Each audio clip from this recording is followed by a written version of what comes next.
If you've been affected by the Australian bushfires or you live in an area where you're at high risk of being affected in the future, there's a good chance you're going to have to engage with your home insurer at some point.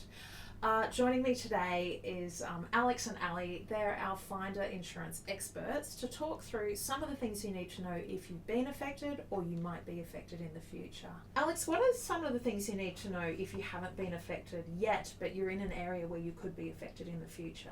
What are some of the things you need to know? Yeah, absolutely. And I know there's probably a lot of people worried. I think one of the key things I would do is to try and establish what insurance you've got at the moment, both in terms of what that insurance is and your cover, what your policy number is, and who your insurance is with.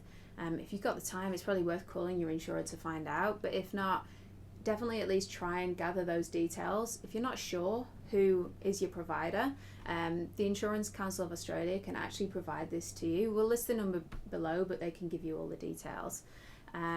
In areas that have been affected by a bushfire, what happens is they often get declared as a catastrophic zone, it's called. This means that insurers will actually prioritise claims from that area. So I guess the key thing is, when it's safe to do so, to get your claim in as soon as possible so that you can go to the top of the list, really. Okay.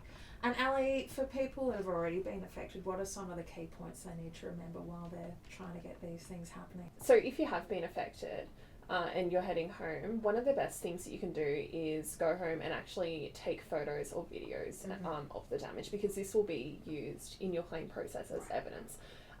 Don't touch things or try and clean up because this can affect your claim, and only move things if they're actually posing a danger. Okay. One of the other things, if your house has been deemed that unlivable, your insurer will actually offer, or most of them will offer, temporary accommodation. And so this is usually equivalent to about 12 months rent or 10% of your sum insured. So basically get in touch with your insurer and they can kind of help set up that process.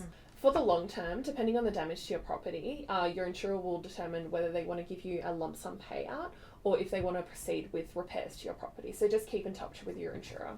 Okay, great. So to sum up, if you have your insurance details or not, don't stress. All that information is held by the Insurance Council of Australia if you need to access it. If you live in an area that's been declared a catastrophic zone, know that your claims will be prioritised.